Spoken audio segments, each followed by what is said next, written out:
Hello, live na po tayo. Live na tayo. Sorry, medyo na late tayo. Dami natin ginawa eh. Kailan? Sana nandiyan pa kayo guys. Anong oras na ba? Ang sabi kong 6:20, naging 6:30. Well, actually, I was ready. Pero, marami pa tayong... Alright.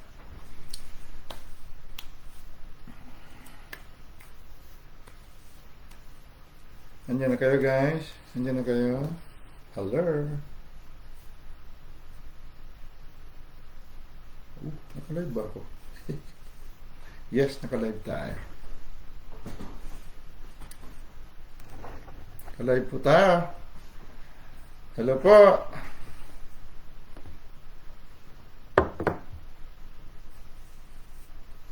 Hello. Teka, i-announce muna natin. Mukhang awanti taong. Wait lang ha.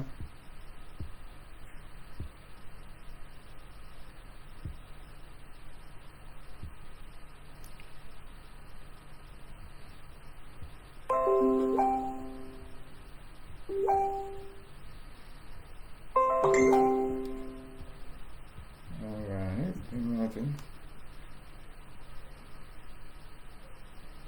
Live na po tayo. Pagkat ano na lang ng mga links. Huh? Where are we? Where are we? Are we where? Meron tayong mga kapatiran pala sa San Jose del Monte. Si Tatay Rick nandyan. Sorry sa paghihintay nyo at thank you sa paghihintay ninyo. Sorry kung medyo minsan di tayo nakakapag-live dahil may trabaho po, pero bukas siguro pwede pa tayo. So sino nandyan? I-share ba ito sa anak ko? Wawa naman. Ate Ann, pakishare naman dun sa Last Adam. Nandyan si Ate Ann namin. Tsaka dun sa youth natin. Pakishare na lang. Nandyan si Ate Ann natin. Yan. Nandyan si Ate Rika. Nandyan si Ate Sina natin. Ayan. Si Pastor Jack. Nandyan.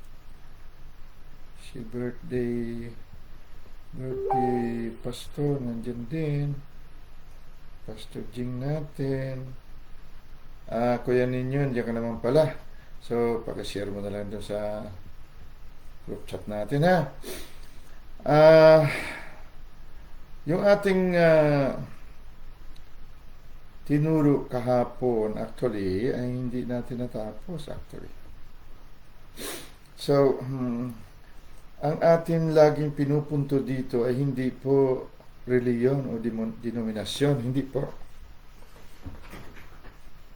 Well, sabi natin, may nasa Bible na ang tamang reliyon o true religion ay yung tumulong sa mga walang ama at mga balo. Yun ang tamang reliyon. Yan ang true religion. Pero hindi po yan Diyos. Ang reliyon po hindi Diyos. At ang Diyos po, never na magmamanifest siya dahil sa isang reliyon. Hindi po yun. Pero dahil marami pong kulto, marami po ang hinubog ng paniniwala na ang Diyos ay nasa reliyon. Kaawa-awa po ang tao. Kamakailan lang, balitang-balita yata, o nabalitaan ba ninyo, may isa tayong pinakinggan minsan na napakatalino. Kabisado niyang Biblia. At marami ang humahanga sa kanya. Hindi mo na masisi ang tao. Siyempre, no? Pagdating sa talino ng tao, hangaan ka talaga. Pero ayon sa balita, namatay po siya sa COVID.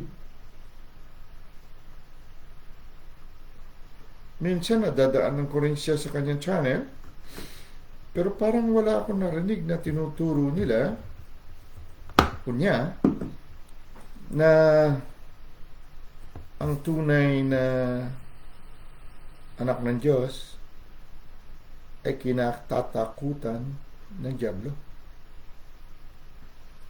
Parang hindi ko narinig, baka hindi ko rin narinig, no, na nagpapala sila ng dyablo at sakit. So napakarami pong mayayaman na denominasyon o reliyon. Ngunit kaawa-awa ang tao dahil akala ng karamihan doon sa kanilang congregation, doon po sa kanilang sinasaniban na samahan, yun na po ang seguridad nila. Mayroon pa tayong isang sekta sa Pilipinas na maraming branches din sa buong mundo, na kapag hindi ka raw kasali sa kanilang iglesia, hindi ka ligtas.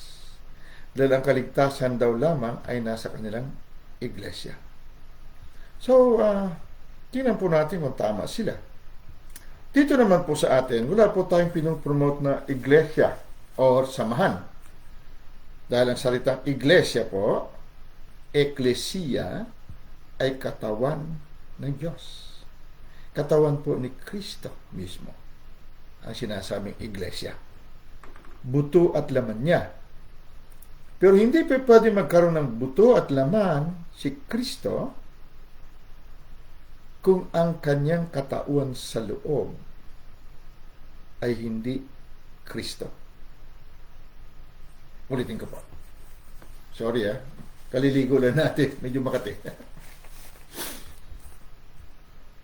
Hindi pa pwede na ang buto at laman, basta na lang maging buto at laman ni Kristo, na ang kanyang katauhan o kamalayan ay hindi Kristo.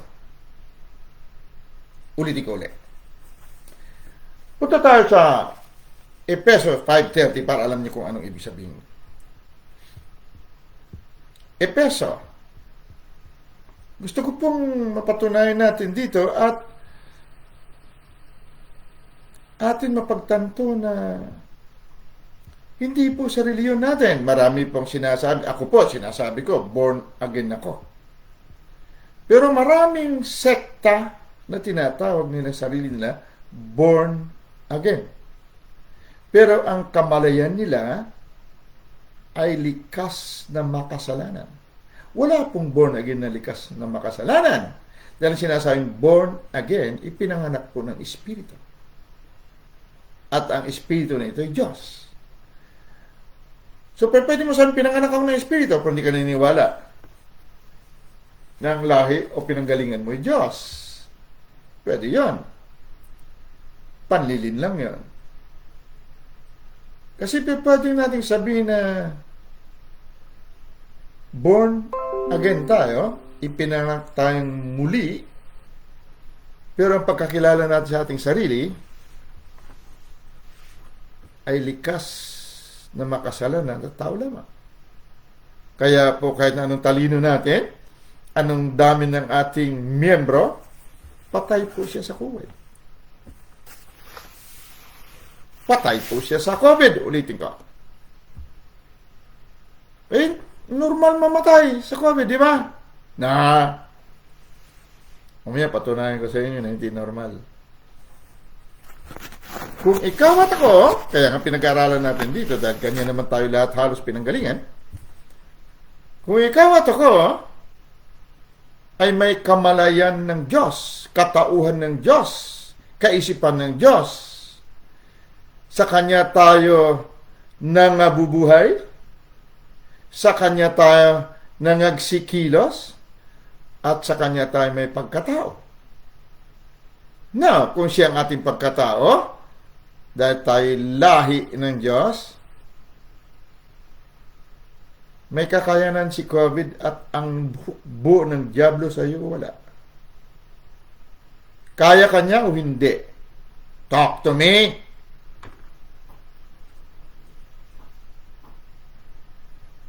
Dito sa verse 30 ng Efeso 5, Nadaanan lang natin. Baka hindi nyo pa nababasa.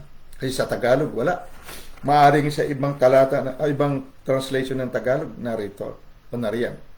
Sa King James po natin basahin. For we are members of His body, of His flesh, and of His bones. Tagalogin natin. Tayo ay mga bahagi ng kanyang katawan, ng kanyang laman, at ng kanyang buto. Speaking of Jesus Christ.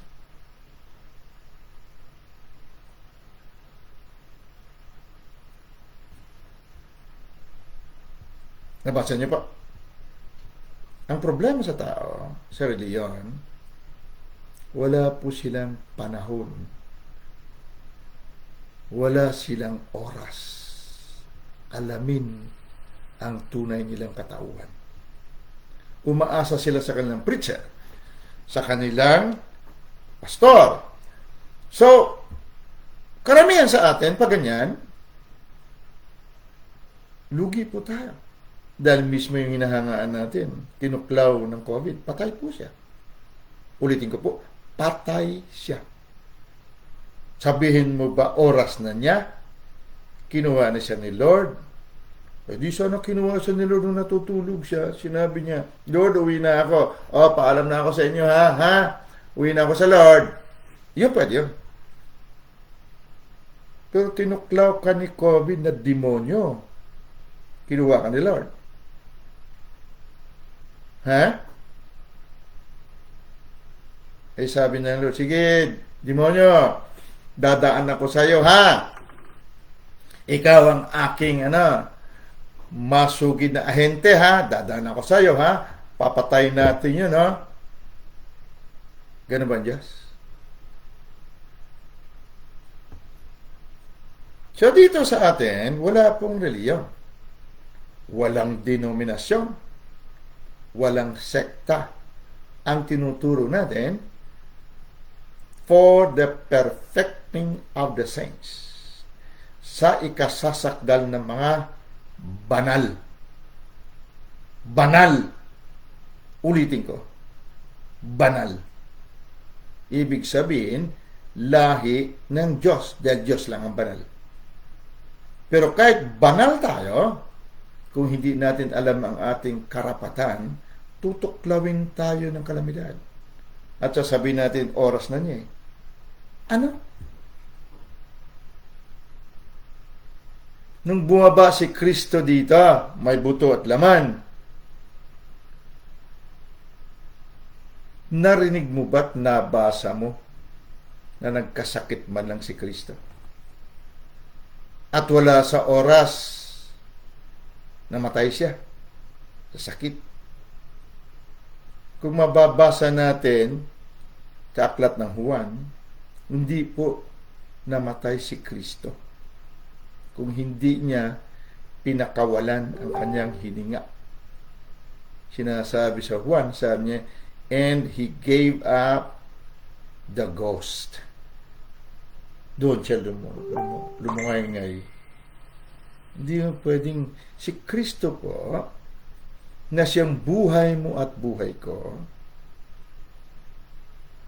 siya ang nasunod kung kailan siya mamatay. Pati segundo, sinunod niya. Hindi po siya pinatay ni naman. Pinakawalan niya ang kanyang hininga, ang kanyang espiritu, at namatay. Pagkapatay niya, para kasi ang kamatayan ng anak ng Diyos, ganito. Pintuan niya. Etong mundo. Sa kabila, may mundo rin. Pintuan ng pagitan. Pagbukas mo ng pinto, lusot ka doon. Sa kabila, mundo pa rin yan. Iba nga ng mundo. Binuksan kumbaga ni Jesus ang pinto nung pinakawalan niya ang kanyang hininga, ang kanyang espiritu, at pumasok siya sa kabila. Pagpasok niya sa kabila, doon bumaba siya doon. Buhay siya doon, ha? Bumaba siya doon sa Hades. Kung mabasa niyo sa Kolosa, hinarang siya ng maraming diablo. Kinuyog siya. Basahin mo sa Kolosa. Lalo sa chapter 2. Kinuyog po siya. Pinagwasiwas niya ang mga diablo, mga alipores ni Satanas. At lumapit siya kay Satanas. Kinuha niya susi ng kamatayan at ng impyerno. Mula noon, wala na pong kapangyarihan si Satanas upang patayin o dalhin man sa impyerno ang mga lahi ng huling Adan na si Yesu Kristo na bumangon mula sa patay. So, pag sinabi natin Kristiyano tayo, pangatawanan po natin. Dahil wala pong Kristiyano na walang buhay Kristo. Ang buhay Kristo po, kapuspusan ng Ama, ng Anak, ng banal na Espiritu na nakikita sa katawan.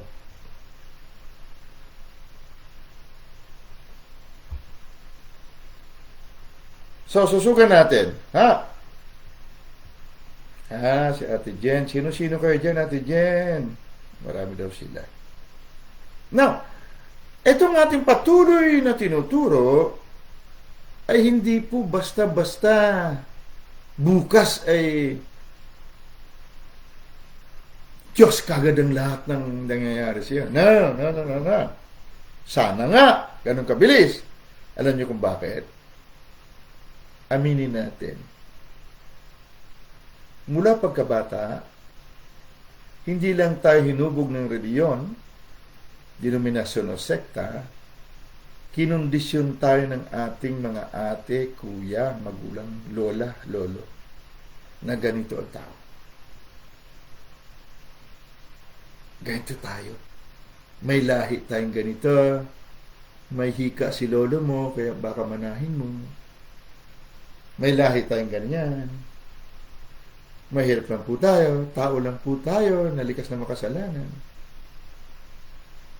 Yan po ang minana natin na nagbaon sa lahat ng kasukasuan natin. Kaya itong ating pagtuturo, minsan mo marinig, pangalawa, pangatlo, kung hindi mo rin lang pangangatawanan, babalik at babalik ka sa 20 taon, kung 20 years old ka na ngayon, 20 taon mong natutunan. So kung hindi naman natin ito ituloy-tuloy, lalo na masama nito kung pastor mo mismo, hindi niya rin mabitawan ang kanyang conditioning of mind nung siya'y bata pa, hanggang siya'y naging pastor, na siya'y tao lamang, likas na makasalanan. Pag tinanggap mo si Kristo Jesus, hindi pwedeng hindi ka maging banal. Imposibleng hindi ka maging banal. Dahil ang pagtanggap kay Jesus ay patunay na naganap ang palitan, ang atonement. Tingnan nga natin, paano tayo naging buto at laman ni Kristo. Hindi pa po tayo nagsisimula. Gusto ko lang na, hindi po ako nanunuligsa, kundi gusto ko pong wag tayong malinlang.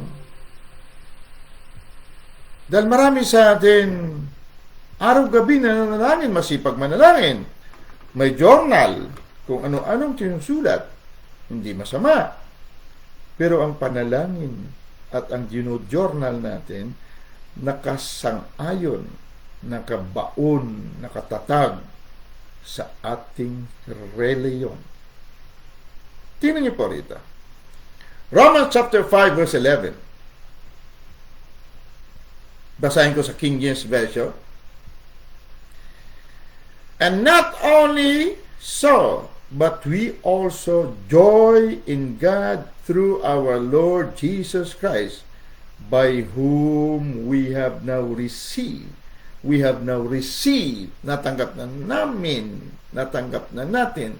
We have now received the atonement. Nakarinig na kayo sa salita atonement sa mga bago. Alam mo kung anong ibig sabihin ng atonement?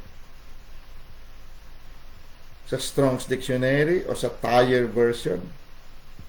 Sa Thayer version, ang atonement sa Greek, katalage. Ang ibig po niya sabihin, ang meaning ng katalage o atonement ay exchange. Sa Tagalog pa, palitan. So kung babasahin natin, ayon doon sa, kasi sa Tagalog natin, hindi nila, ang nag-translate kasi marahil hindi niya mapaniwalaan na nagpalitan na. Kaya sinulat niya dito sa aking version ng Tagalog, pagkakasundo daw.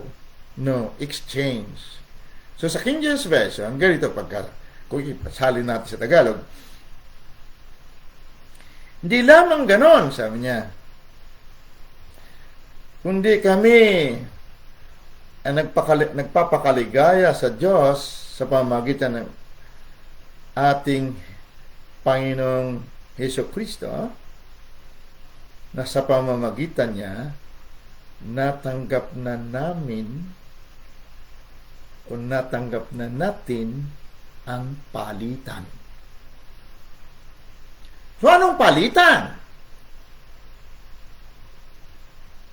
Sa mga may sakit, naghihirap sa buhay, pakinggan niyo po, please. Ano ang palitan? Bakit nagkaroon ng palitan? Tingnan natin kung meron tayong ebidensya na sinasabing atonement, palitan. Ha? Puntahan natin dito muna sa mga may sakit. Unang Pedro 2:24. Tingnan niyo po kung anong palitan dito. May sakit ka ba, kapatid? Hirap ka ba sa buhay? Dito sa verse 24 ng unang Pedro, paisa-isa patalon-talon tayo para masusugan natin, mapatunayan natin yung sinasang palitan. Basahin ko sa King James Version, sana mamaya sa Tagalog kung halos malapit. Who his own self bear our sins in his own body on the tree. Sa sarili niyang katawan mismo, katauhan, sa kanyang katawan,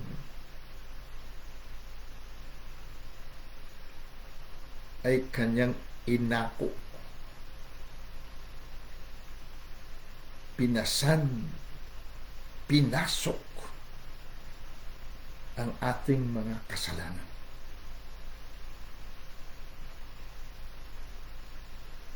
That we, na tayo daw,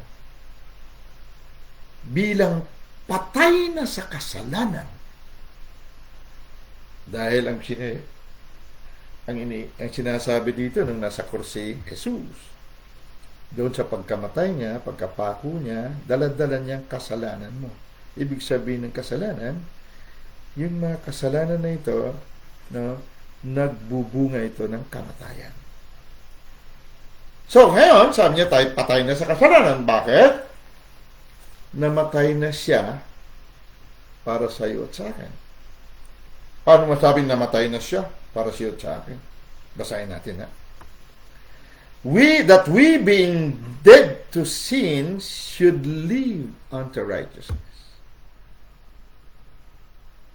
Tayo na mga patay na sa kasalanan ay dapat nang mamuhay sa katuwiran.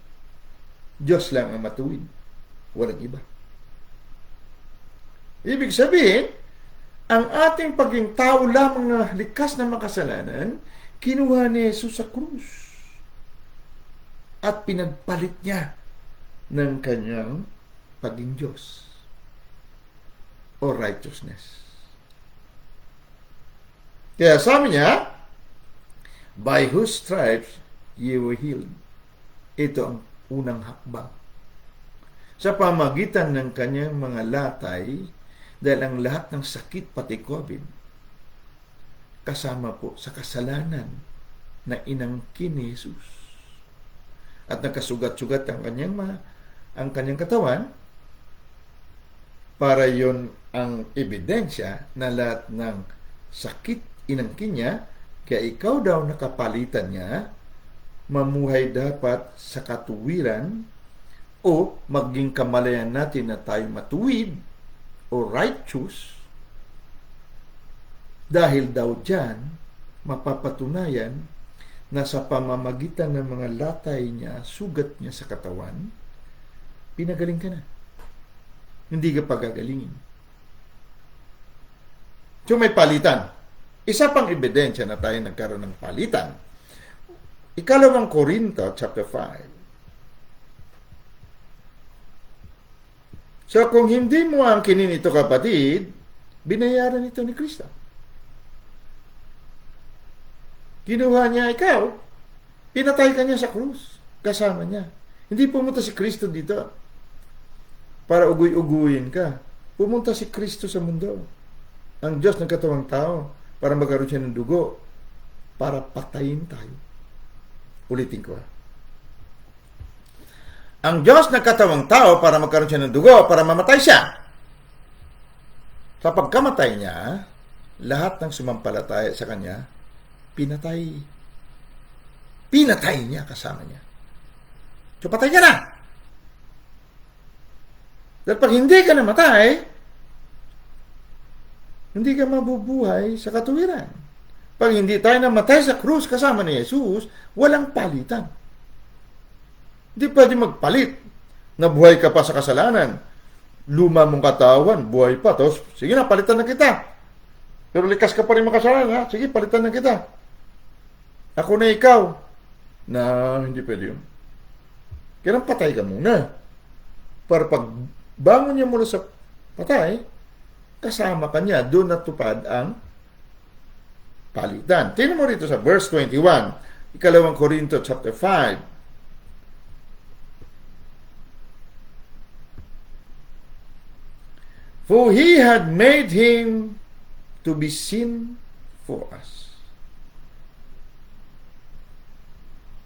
Dito na, iba na ito. Kanina, sins. Ang sins, marami. Pag sinabing, he has made him to be sin, katauhan ito, kapatid. Siya at ang sin, naging iisa. Alam mo ba na wala ng pinaka makasalanan sa mundong ito, kundi si Kristo Jesus nung nasa krus siya?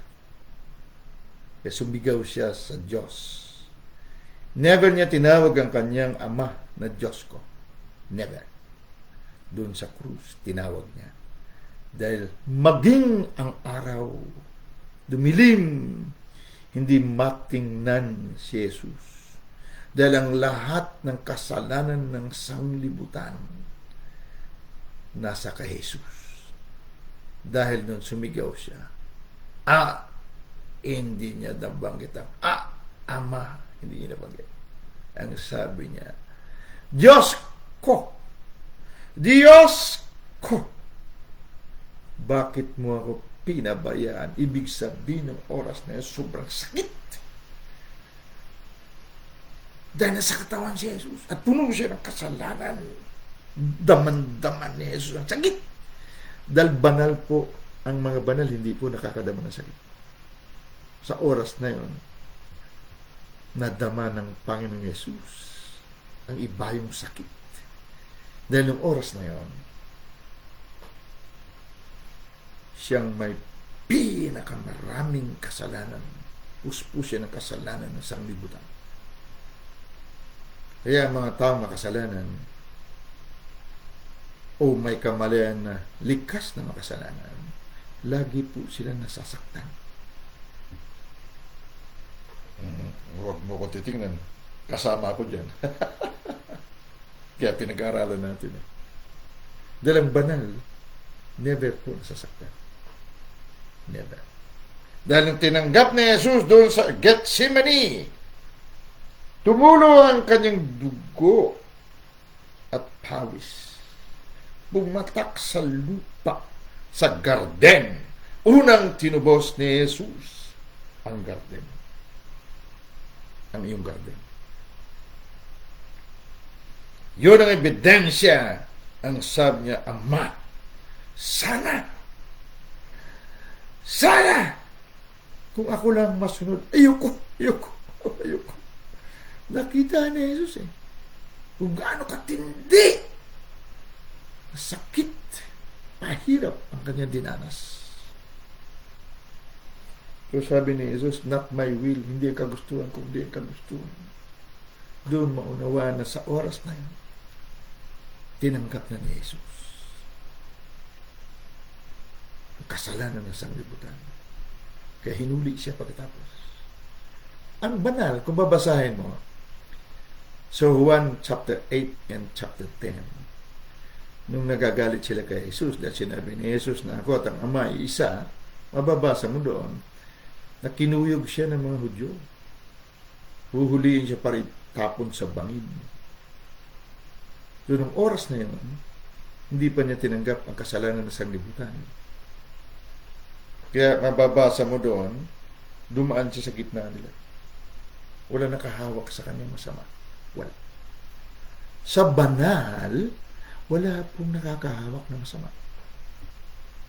Nahawakan lamang si Jesus ng makasalanang kamay nung inangkin niya. Tinanggap na niya ang kasalanan mo at kasalanan ko.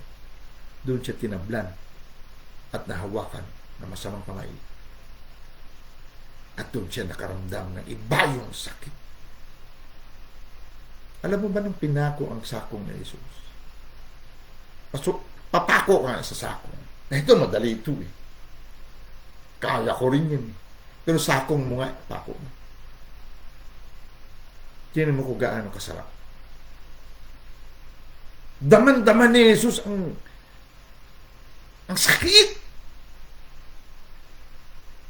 Kaya sabi niya yung mga sugat kong yun, ebidensya yun.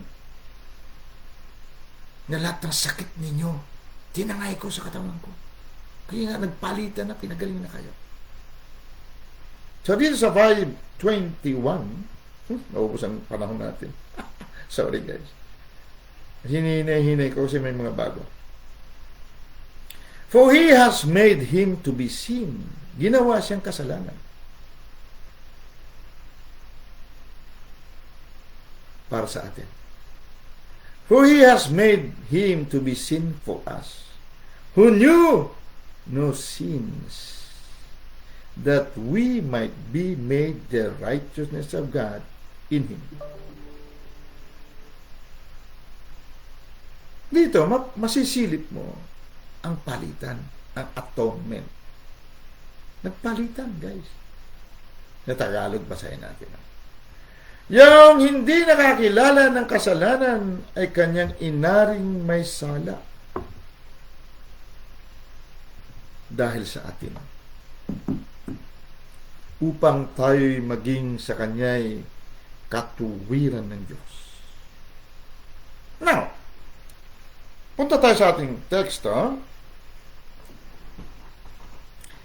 Kung itong preparasyon natin sinabi ay natatanggap natin, hindi ko sinasabing umalis kayo sa inyong denominasyon at sumama kayo dito. No. Yung church natin sa Cavite, malayo yun. May church tayo sa Bulacan. Kung hindi naman malapit sa inyo, huwag kayong pumunta, no problem. Ang gusto namin dito, makarating sa atin ang karunungan na ito. Dahil ang kalaban po natin, pinapatay ang mga marurunong. Matatalino, di kang panilya sa pag-aral, sa paaralan. Mayayaman.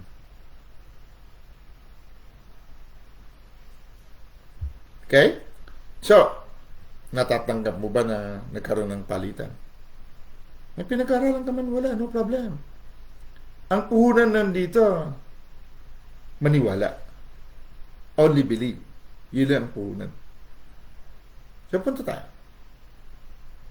Dito tayo sa 1 Corinthians chapter 2. Kapag natanggap na natin ito, na tayo ay nagkaroon ng palitan, natanggap na natin ang atonement o palitan, maunawa natin ito. Dito tayo sa 1 Corinthians chapter 2, verse 6. Anyan kaya guys? Kung hindi mo na babasahin, okay lang. At pag hindi mo binasa, maaaring hindi mo talaga mapaniwalaan. Dahil sa mundong ito, kung anong paniniwala natin, yan ang ating katauhan. Kung paniwala mo tao ka lamang, likas na makasalanan, papatayin ka ng kalamidad. Ulitin ko, papatayin ka. Sarap ba? Puhunan mo, paniniwala lang. Kung anong paniniwala mo, yan ang katauhan mo. Sila hindi naniwala, pero matatalino sila. Saan sila? Kaya nga nag-aaral tayo, parang hindi tayo mag-aya sa kanila. Sobrang matalino. Kabisadong Bible eh. Ang galing pa bang paliwanag. Nasaan siya? Nasaan sila? Hindi natin tinutuya sila. Dahil tao din sila na galing sa Diyos. Pero kaya natin sinasabi, parang hindi tayo mag-aya sa kanila. Kung sila nga sobrang talino eh. Mayaman pa eh. Namatay sa COVID. Ikaw, wala kang yaman. Hindi ka matalino. Pwede bang hindi ka kayang tuklawin ni COVID? Pwede ba? Dahil nagpalitan na eh. Yung lumang ikaw na kayang-kaya ni COVID eh. Kinuha ni Jesus eh. Nung bumangon siya mula sa patay, sumama ka, sabi niya, ako na ikaw. Ikaw na ako. Ikaw na buto at laman ko. Sa mundong ito, may buto at laman ako. Ikaw. May buhay ka na ako. Ako, takot ang kamatayan. Takot si COVID. Nangangantog sa takot si Satanas na bossing nila. So, pumili ka sa gabing ito. Dito, maunawaan mo na ito kung natanggap mo ng palitan. Paano tanggapin ang palitan? Atonement. Paniniwala lang. Wala ka na ba ibang puhunan, kundi paniniwala. Sila nga ay matatalino, mayayaman pa. Ba't sila namatay? Ipaniniwala lang pala ang puhunan eh. Hindi sila naniwala eh. Alam nila, tao lamang sila eh. Ikaw, pagka ikaw ay nabuhay na, buto at lamang ka na ni Kristo, katulad ka ba nila, tao lamang? Anong kamalayan mo? Anong kaisipan mo? Abay ka, isipan ni Kristo ah. Dito, basahin natin mamaya. Chapter 2 ng unang Korinto, verse 6.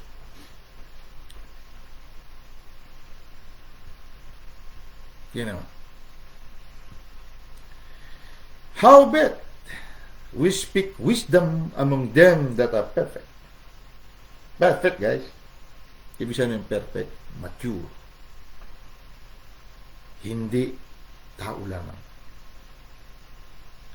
Yet, not the wisdom of this world. Alam mo ba ng world may wisdom? May karunungan. Genius pa nga eh. Sobrang ka-genius. May photographic memory. Kung nasaan sila. Kaya hindi tayo pwedeng sabihin na sa denominasyon, sa reliyon lang nila, ang kaligtasan, doon ang karunungan. No. Kami dito. How about to speak wisdom among them that are perfect, yet not the wisdom of this world, nor of the princes of this world that come to naught. Tagalogin natin ha. Gayon man ay nangagsasalita kami ng karunungan sa mga may gulang, mga mature. Bagamat hindi ng karunungan ng sanglibutang ito. o ng mga may kapangyarihan sa sanglibutan ito, na mga ito'y nangauwi sa wala. Hindi ito karunungan ni Satanas, guys. Kung natanggap mo na ikaw na ang buto at laman ni Kristo, natanggap mo nang nagpalitan na, wala na yung lumang ikaw, bago ka na ngayon, ang bagong katauhan nito, katauhan Kristo, may buto at laman ni Kristo, at may kaisipan ni Kristo. Sabi niya, ang karunungan na yan, na nasa iyo, hindi po kaya unawain ni Satanas at ng mga genius sa mundo.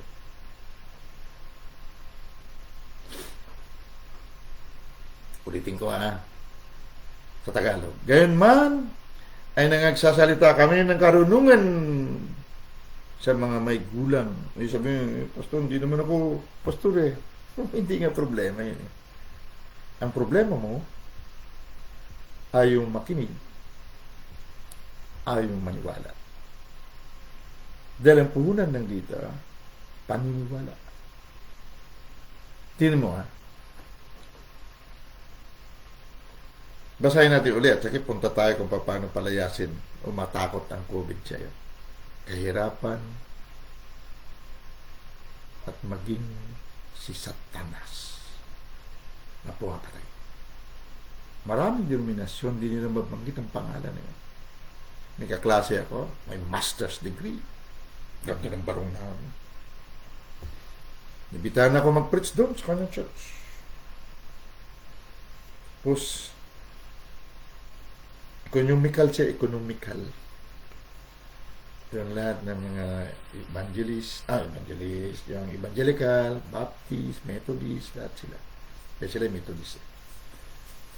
Pero dahil sa camp sila, sa military camp, so, iisa lang ang Christian church doon. Lahat doon na. May Pentecostal, lahat ng doon. So, nag-preach ko. Binulungan niya ako, bago ako tumayo sa pulpito, sabi niya, 20 minutes lang preaching dito. Okay. Nag-preach ako. Nabanggit ko ang Satanas. Pagbaba ko sa pulpito, habang kumakain na kami, sabi sa akin niya, bro, di ba pag binanggit mong pangalan na yun, para mo siyang inimbitahan sa buhay mo?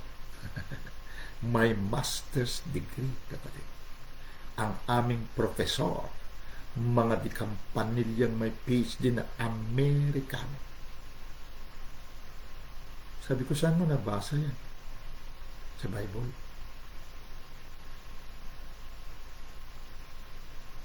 Na inimbitahan mo siya kung binanggit ang pangalan niya. Kasi nga hindi alam kung sino sila. Pero kung ikaw walang pinag-aralan, ngunit naniwala ka, tingnan mo kung anong mangyayari. Marcos 16. May pinag-aralan ka man o wala, hindi po problema. 16-17.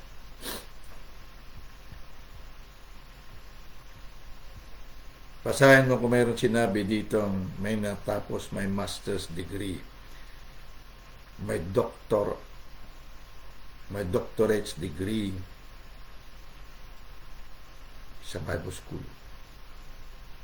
Tingnan mo sa verse 17. Ang binanggit kasi dito pananampalataya, pero ang sa original paniniwala lang. At lalaki pa mga tandang ito sa magsisampalataya, magpapalabas sila ng mga demonyo sa aking pangalan. Ibig sabihin sa aking pangalan, sa aking katauhan. Dahil natanggap na natin ang atonement, ang palitan.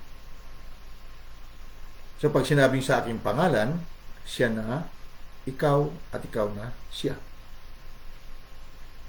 Buto ka at laman niya. Ang buhay mo, siya. So pag sinasa pangalan, sa katauhan niya. Mangagsalita sila ng mga bagong wika. Tingnan mo sa King James Version kung sinabing faith. Verse 17, and this sign shall follow them that believe in my name. Pag sinabing believe in my name, kasi nilagyan nila dito ng semicolon, ibig sabihin, naniniwala na tayo na ngayon ang nakikitang siya. Dahil tayo ang kanyang buto at laman. Etong mga tandaan na ito, hahabulin ka raw. Ibig sabihin, saan ka man magpunta, makikita ito sa iyo. Kapag naniwala na tayo na ngayon, siya, dahil natanggap na natin ang palitan. Atonement. Ito ang kamalayan, karunungan ni Ayam. Dahil buhay mo, buhay ko si Ayam. Pag nangyari ang palitan, pag natanggap natin ang palitan, ang pagtanggap ng palitan, hindi po pinagpipilitan ng Diyos. Dahil anytime pwede mo kunin.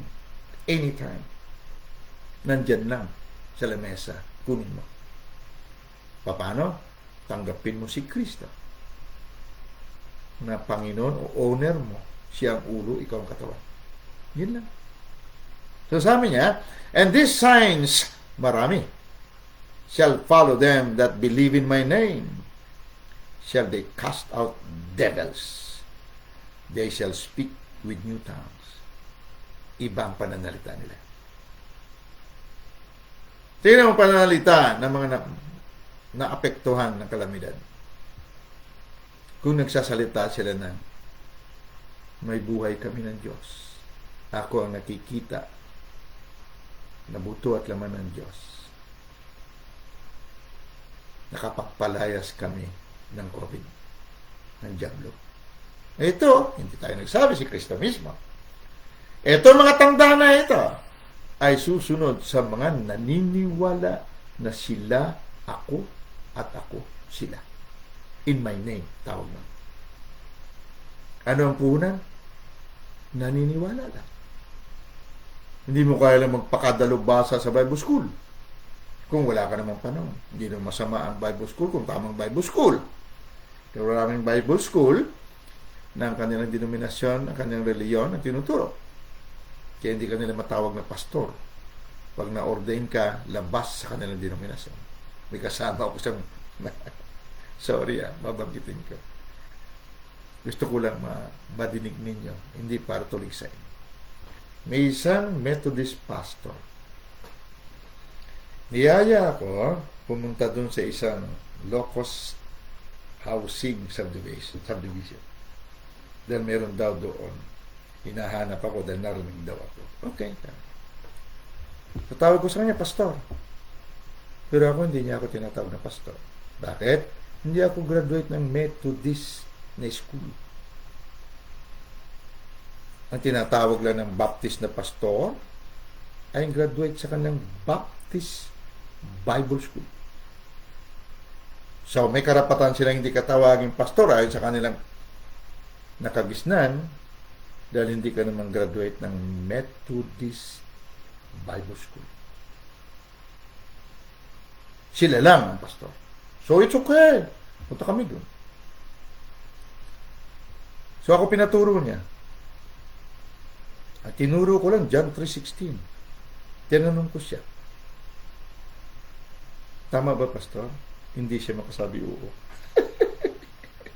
Kasi iba ang kanilang paniniwala. Sila ay tao lamang likas na nakasalanan na pwedeng patayin anytime ng kalamidad at demonyo. Yung marami sa kanila na mamatay sa kalamidad at sa sakit. Yung tinatawag nila sarili nila, anak ng Diyos. Anak ka ba ng Diyos?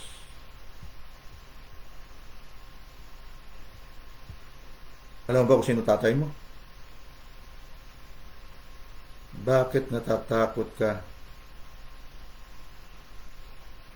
sa kalamidad na gawa ng dating anghel na nilalang mo lamang?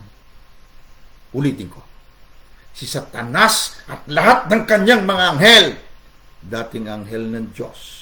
Ang lahat ng anghel, nilalang ng Diyos. Nung nilalang sila ng Diyos, ikaw at ako nasa Diyos. Kasama tayo na naglalang sa kanila. Tapos takot ka. Dahil hindi natin naunawaan kung sino tayo.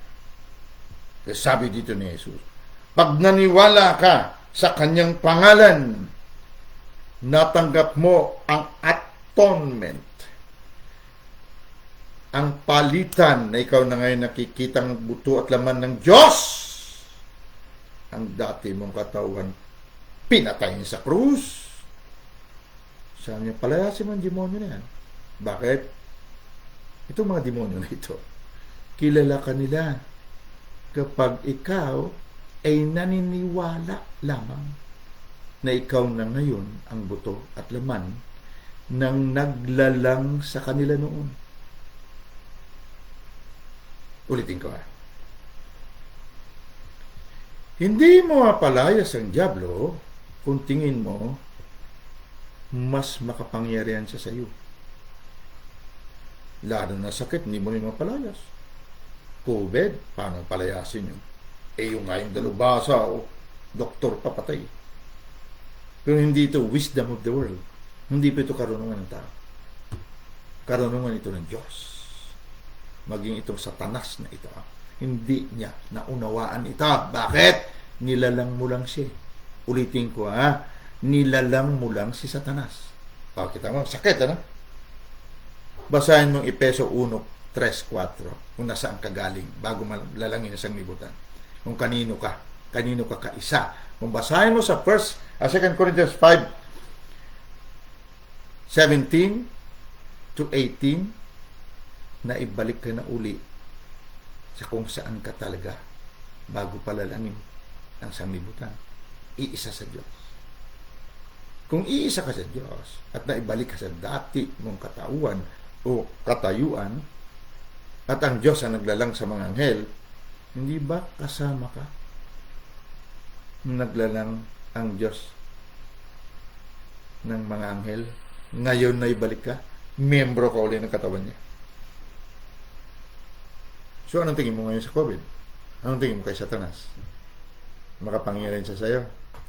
Ang nilalang mo, mas makapangyarihan sa'yo. Ganun ba? Pero tampalasan ang tingin nila sa ganitong katotohanan. Kasi hindi ito maunawaan ng karunungan ng tao na maging ng demonyo. Ang mga tumanggap lamang naniniwala na tinanggap na nilang palitan. Hindi na sila tao lang. Sila nang nakikita, buto at laman ng tunay nilang katauhan na Diyos bago palalangin ang sanglibutan.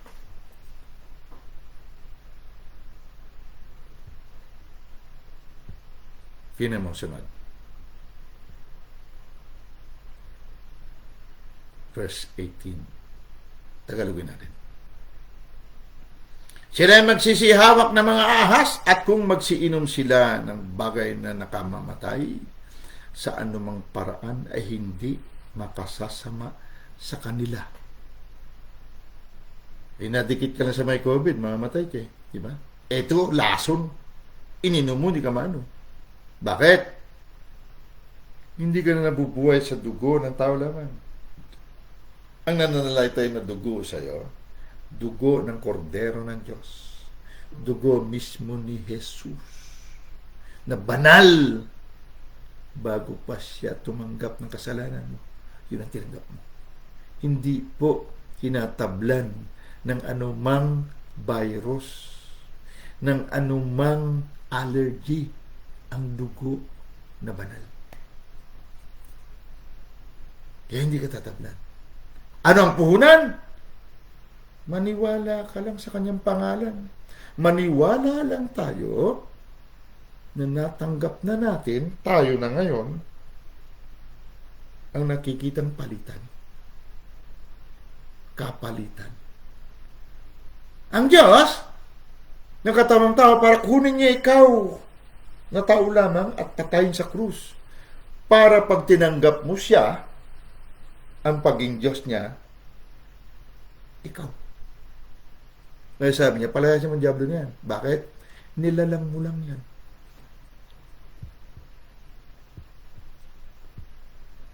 May napulot kayo.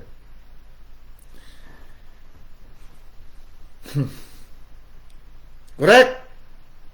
Kaya tayo nagtuturo dito, hindi dahil sa aagawin namin kayo sa kung saan saan. No! Agawin namin kayo sa kamalayang tao lamang likas na makasalanan. Dahil tayo, kapatid, binayaran na. Tinubos na. Dugo mismo ng Diyos ang pinantubos para mabawi tayo at makaisa muli niya. Reconciled. Para tayo maghari sa mundong ito. Maghari sa buhay. Hosea 13 verse 14. Pag nakita tayo ng COVID, nangangatog siya. Bakit? Tayo na ngayon ang salot sa COVID. Salot na tayo sa diablo, sa kamatayan. Pag nakita tayo ng kamatayan, nangangatog siya. Then nakikita niya salot. Ikaw ang salot sa kamatayan. Tagapagwasak ka ng libingan. Dahil natanggap mo na ang palitan. Ikaw na nakikita ang Diyos. O, kapuspusan ng Diyos para hindi masakit, ha? Father Almighty, salamat po. Sana mayroon kaming panahon, ngunit sapat na ito. Maalala namin kung sino kami. Kami talaga at ikaw isa, bago palalangin ang sanglibutan. Malinaw, Efeso 1, verse 3 to 4. At bago palalangin ang sanglibutan, pinaslang mo na sarili mo, kordero ng Diyos. Dahil kami talaga galing sa kordero mo. Galing talaga kami sa iyo. Kaya bago pang sanglibutan, tinubos mo na kami. Bakit? Dahil sinabi mo rin, hindi ka nagsisimula na hindi mo tinatapos. Tinapos mo muna bagong simulan. Bago mo kami patong sa lupa na ito, tinapos mo muna kami. Kami nakikita na buto at laman mo. Father, salamat po sa karunungan na ito na hindi kaya ng sanglibutan maging ng mga naghahari-harian na espiritu dito. Sila ay mga nilalang lamang natin nung kami nasa iyo at ngayon ay balik na sa iyo, kaya hindi kami pwede gulatin ng mga ito. Kaya Ama, sa mga nakikinig, dalangin ko, gisingin mo sila. Marami kaming natutulog, kailan magising kami sa katotohanan na ito. Thank you, Father.